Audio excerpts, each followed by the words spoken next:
Meu nome é Capitã Graça Souza, tenho 36 anos, sou oficial de logística do Exército Americano e a única barreira entre minha filha de 7 anos, Lívia, e um mundo cruel. A maioria das pessoas mente sobre o luto. Elas o chamam de um cobertor pesado que eventualmente se levanta. Elas estão erradas. O luto é uma mochila tática que você prende na coluna a 0,5 Zs. Você nunca pode tirá-la. Suas pernas apenas ficam mais fortes. Minha vida é um exercício diário de dualidade. Antes de vestir meu uniforme, eu corto o pão com requeijão em triângulos e negocio com uma menina da primeira série porque ela não pode ir à escola com sua fantasia da Elsa. Minutos depois, estou analisando relatórios de inteligência para garantir que os comboios não sejam varridos do mapa. No campo, sou a Capitã Souza, eficiente, estoica e confiável. Mas para meu irmão, Coronel Nathan Souza, sou simplesmente a viúva. Sou o caso de caridade que ele mantém por pena. Nathan é o garoto de ouro da Academia Militar das Agulhas Negras, dono de um maxilar feito para cartazes de recrutamento e com os instintos predatórios de um senador. Ele trata o exército como um tabuleiro de xadrez onde ele é o rei e todos os outros são peões, especialmente eu. Esta é a história de como meu próprio irmão tentou enterrar minha carreira para construir seu próprio monumento e como um único mapa em um arquivo confidencial desenterrou a verdade. Nossa guerra é antiga. Ele era a estrela, eu era o pensamento secundário. Essa dinâmica se solidificou há 4 anos, quando meu marido, Sargento Marcos Souza, morreu no Vale do Corengal. Eu me estilhacei por dentro. Nathan sequestrou o funeral, aceitando a bandeira dobrada em meu nome e dizendo aos oficiais que eu estava instável demais para ficar de pé, enquanto eu apenas lavava o rosto no banheiro para esconder minhas lágrimas.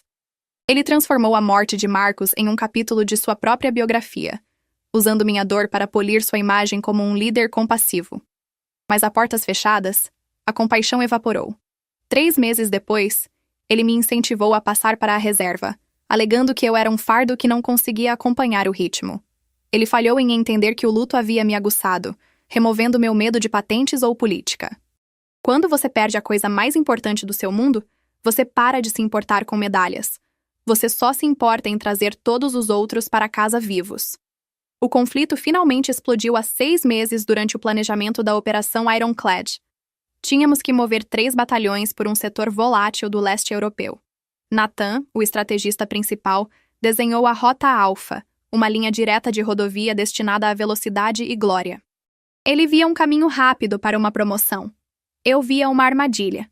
Se você quer ver como essa batalha de vontade se desenrolou e quem realmente pagou o preço, certifique-se de se inscrever e deixar um comentário abaixo sobre uma vez em que você teve que se firmar contra a família.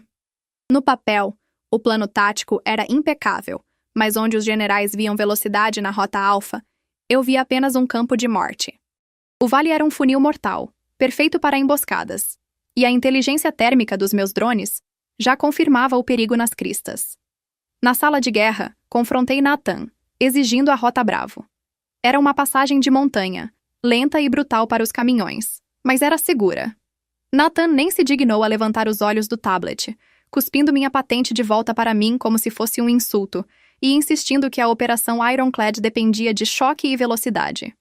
Quando retruquei que velocidade não importa em um comboio em chamas, ele usou a morte do meu marido como arma, sussurrando que o trauma nublava meu julgamento, e eu estava vendo fantasmas onde deveria ver estratégia. Ele assinou a ordem para a Alfa, mas no momento em que os motores rugiram para a vida, a responsabilidade se tornou minha. Naquela noite, uma inteligência crítica de um pastor local confirmou escavações pesadas na estrada principal. Enquanto Nathan dormia, sonhando com sua promoção, tomei a decisão que definiria minha carreira. Ordenei silêncio no rádio e desviei o comboio para as montanhas. A subida foi um inferno logístico que nos custou motores e horas, mas conseguimos passar vivos. Ao amanhecer, varreduras revelaram que o caminho crítico de Nathan estava carregado com explosivos suficientes para obliterar 300 soldados. Eu salvei a missão, mas feri mortalmente o ego dele. Nathan enterrou a verdade em arquivos confidenciais, culpou o clima pelo atraso e levou para casa as medalhas pelo sucesso, enquanto eu, a oficial marginalizada e viúva, fui silenciada. O que nos traz a esta noite, este banquete de gala, repleto de altas patentes e hipocrisia. Recusei-me a aplaudir sua farsa, mas minha filha Lívia tocou meu uniforme de gala e, com uma inocência devastadora, disse que o papai ia querer que eu fosse forte. Por ela, coloquei minhas medalhas e entrei no salão de baile. Nathan, cercado pela elite política, congelou quando me viu. Rapidamente recompôs sua fachada polida, aproximou-se, olhou para Lívia e baixou a voz com aquela condescendência familiar e tóxica, dizendo que era uma noite importante para ele e que sabia o quanto eu tendia a ser emocional. Vamos manter as coisas profissionais, certo? Não faça tudo girar em torno do Marcos.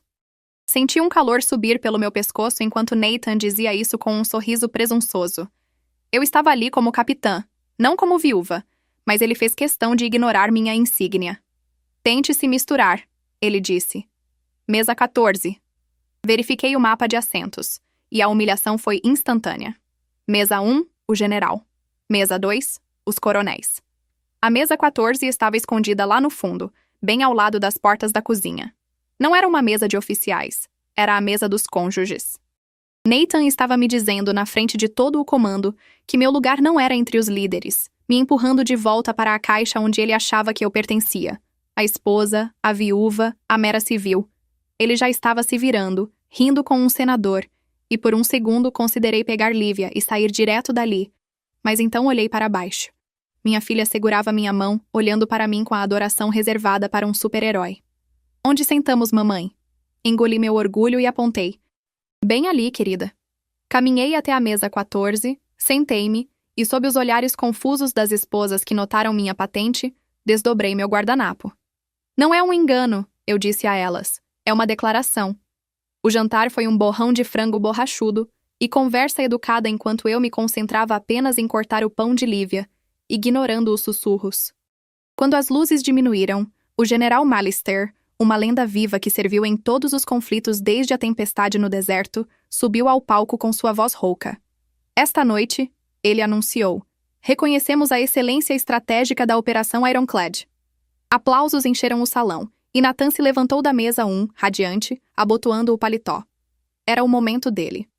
Enquanto ele subia ao pódio e aceitava a medalha de serviço distinto, ele olhou para a plateia, os VIPs, e brevemente para o fundo da sala, lançando-me um olhar de triunfo.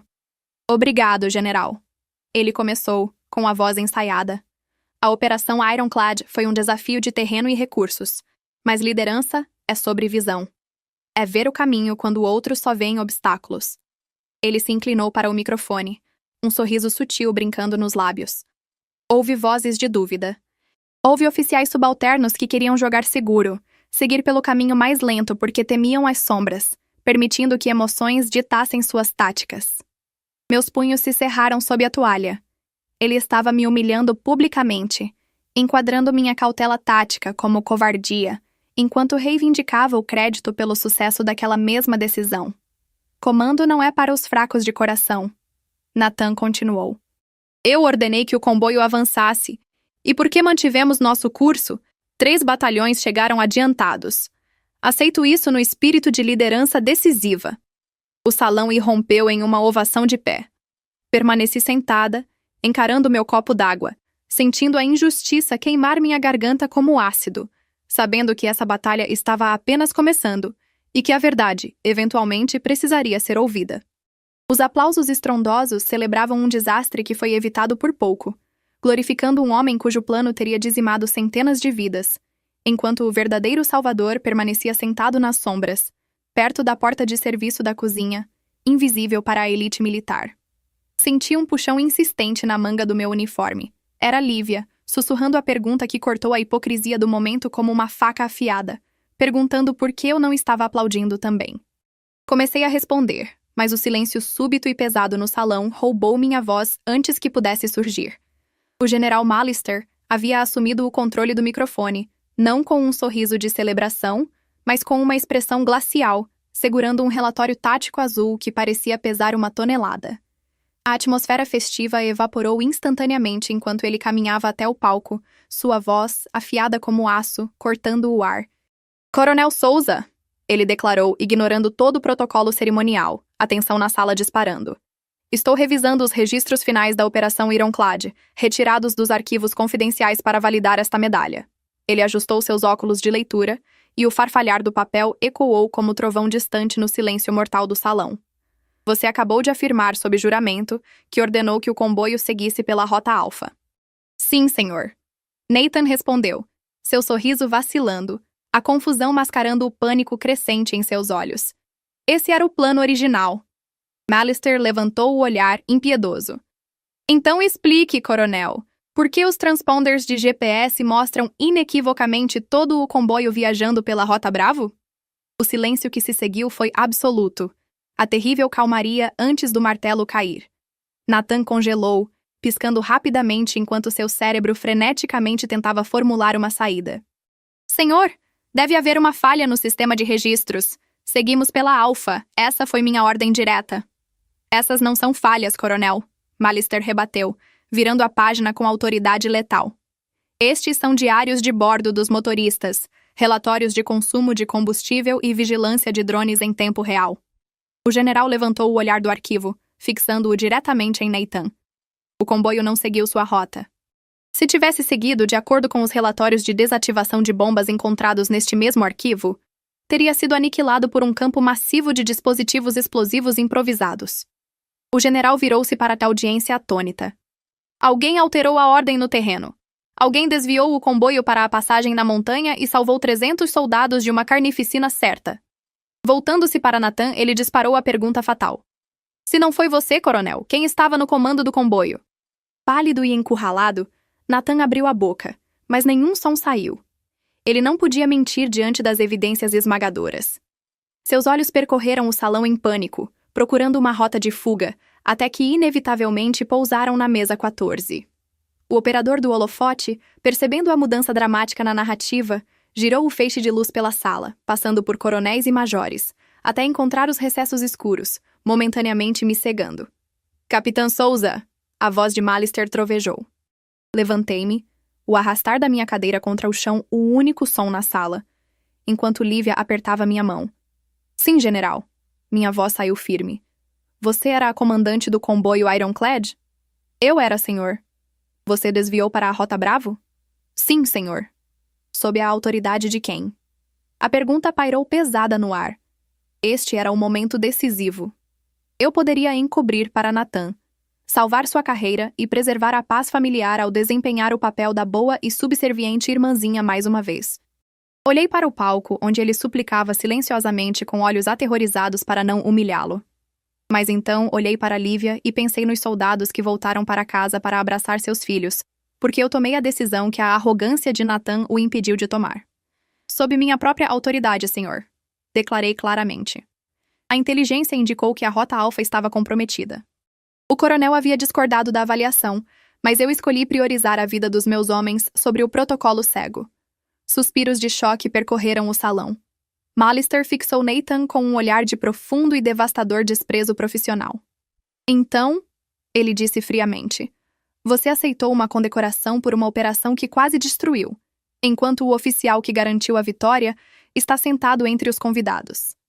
O garoto de ouro desmoronou, olhando para os sapatos, diminuído pela verdade inescapável. Momentos de coragem como este definem quem realmente somos. Se esta história de justiça ressoa com você, inscreva-se agora para mais relatos onde a verdade sempre triunfa sobre a política.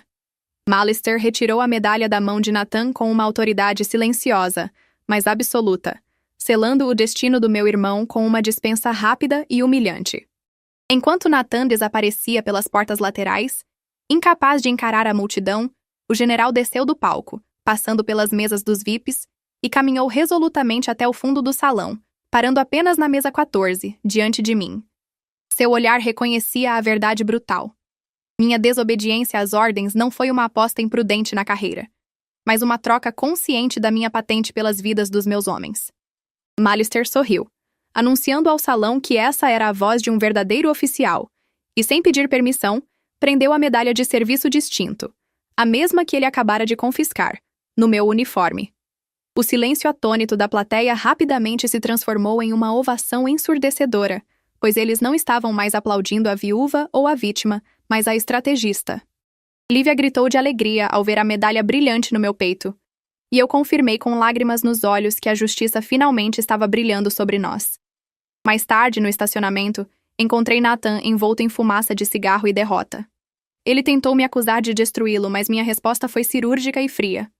Você se arruinou quando se apaixonou pela teoria do mapa e esqueceu a realidade no campo. Sua ganância em tentar me humilhar foi o que expôs sua incompetência. Ajustei minha recém-conquistada medalha e informei que a irmãzinha submissa não existia mais. Diante dele estava uma soldado que sabia como revidar. Pela primeira vez, ele me viu como uma igual que ele nunca poderia intimidar novamente. 1 ano depois, na sala de guerra do quartel-general do Exército, a cena era bem diferente. Agora, como tenente-coronel e diretora de logística, eu estava redirecionando linhas de suprimento críticas com a confiança inabalável de alguém que alcançou o topo por mérito, não por favor ou laços familiares.